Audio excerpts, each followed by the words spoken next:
Imagine sitting alone at night, scrolling, and suddenly realizing your heart is restless. Not because you lack love, but because you are chasing what cannot satisfy it. What if the real battle for purity is not about willpower, but about where your soul is looking in the first place? Christ reveals a deeper way. Today, you know the moment. A phone in hand, late at night, telling yourself just a few minutes more. But those minutes stretch. The mind drifts. The heart feels heavier afterward. Maybe it is not only screens, it can be memories, fantasies, comparisons, or loneliness that quietly opens the door to lust. In that quiet struggle, many Catholics feel ashamed, wondering why prayer seems distant when temptation feels immediate.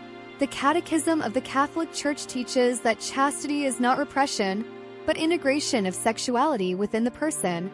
CCC 2337. Yet the world rarely explains this integration. Instead, it normalizes instant gratification and leaves the heart fragmented.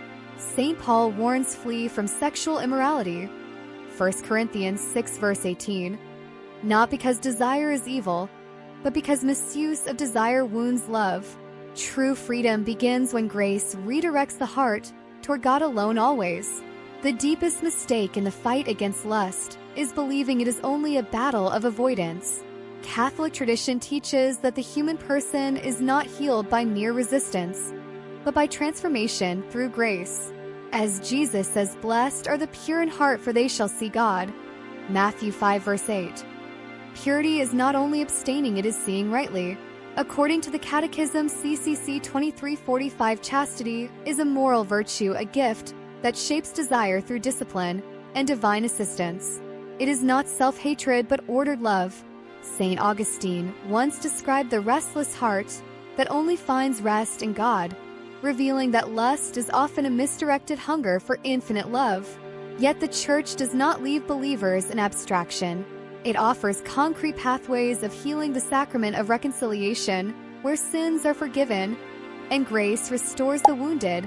John 20 verses 22 to 23. Frequent confession breaks the secrecy that fuels addiction.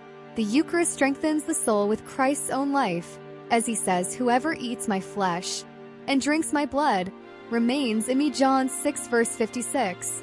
Freedom from lust is also cooperation with the Holy Spirit. Walk by the Spirit, and you will not gratify the desires of the flesh. Galatians 5 verse 16. This is not instant perfection, but daily surrender. The Church calls this ascetical struggle prayer, fasting, custody of the senses, and accountability. Within community, virtue grows like a muscle strengthened by repeated grace-filled choices. Ultimately, Catholic doctrine insists that every person bears intrinsic dignity, CCC 1700, because they are created in the image of God, and lust reduces a person to an object, which contradicts love, as taught by the Church always. In Catholic theology, concupiscence remains after baptism, meaning the inclination to sin persists, but it does not define identity. CCC 2515. Through sanctifying grace, the soul is elevated, and the virtues of temperance and prudence guide desires toward their proper end.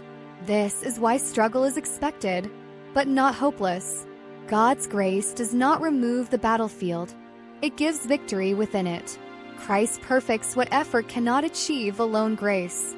Overcoming lust is not about hatred of desire, but purification of desire. The Church proposes a fourfold path: prayer, sacramental life, virtue, and intentional love. Begin with prayer rooted in honesty. Psalm 51 becomes a daily cry, "Create in me a clean heart, O God." Psalm 51 verse 10. Second, embrace the sacrament of reconciliation regularly. Sin loses power when brought into the light. Third, cultivate custody of the eyes and imagination. Jesus warns, "If your eye causes you to sin, tear it out." Matthew 5 verse 29. A radical call to remove near occasions of sin. This includes media discipline and intentional boundaries. Fourth, receive the Eucharist with reverence. Christ in the Eucharist heals disordered desire by filling the heart with divine love. St. John Paul II taught that the human body reveals the person, and love is self-gift, not possession. Lust says I use, love says I give. Finally, no one wins this battle alone. Catholic life is communal. Confession, spiritual direction, and friendships oriented toward virtue are essential. The Virgin Mary, full of grace, Luke 1 verse 28, is a model of purity and intercession.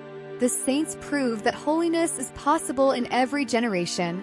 One practical discipline many saints recommend is guarding the first and last moments of the day.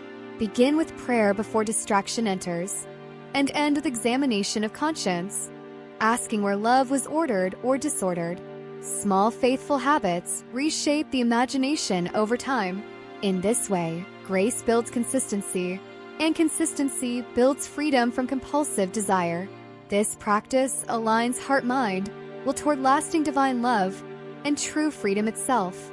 True change is gradual, but grace is stronger than habit.